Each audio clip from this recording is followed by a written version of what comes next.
Everybody likes a battle, don't they? And 2012 is shaping up to be a great year for battles. We've got the Euros with Europeans' finest footballers doing battle. We've got the Olympics, we've got the Paralympics. And in the car world, we've got a new BMW 1 Series against a new Audi A3 against this, the new Mercedes A-Class. Bit different, isn't it? Gone is the old dumpy mini MPV of the old A-Class. It's gone all sexy on us. It's pretty snazzy at the back here too, and Mercedes hasn't forgotten that the A-Class has to have a degree of practicality. So there's a hatchback. But where's all the width gone? This car from back here looks quite wide, but when you look inside, there's not an awful lot of practicality. The boot's okay, but try and get there to put the seats down, you're going to have to go around there. But let's have a look inside anyway.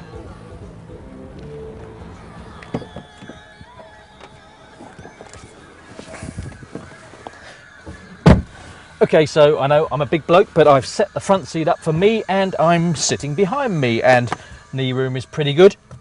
Headroom is pretty good too, but again, where has all the width gone? It's the tapering top that makes this header rail just a little bit too close to my head for comfort. Let's have a look and see what it's like in the front.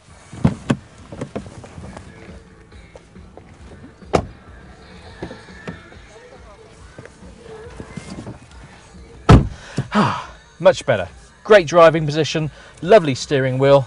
You've got the obligatory large screen there with full iPod integration. In fact, full iPod integration than I've ever seen in a car before. Really impressive. And quality, well, yep, dash top good, dash good, or tops, but that's not great. And frankly, some of these plastics, sorry Mercedes, they're just a little bit Korean, but it's got a sporty edge to it, nice sports seats. But is it sporty to drive? The first thing you notice when you're driving the new A-Class is it's really quiet in here. Very little wind noise, very little road noise, which, considering this car's on quite sexy 18-inch wheels with really thin rubber, that's not bad going. And being a diesel, it's quite quiet when you accelerate too, and that's one of the other problems with this car.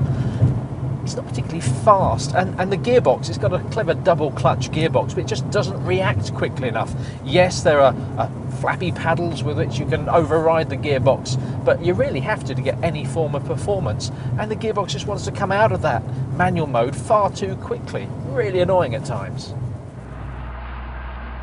Mercedes may think that the new A-Class is sporty, and it certainly looks sporty enough. There's even red piping on the dashboard, but to drive, not really. The steering is heavy, but it lacks feel. There is plenty of grip though. The car goes around corners really, really well. The brakes are responsive, but there's just a little bit too much body roll. And of course, there's that really stodgy throttle. You just don't get the throttle response you want. Now, the A45 AMG might be a completely different kettle of fish, but this cooking model looks good, goes not quite so good.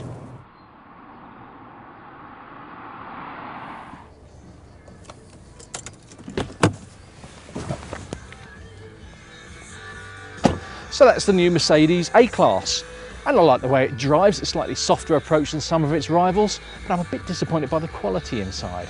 So back to that battle.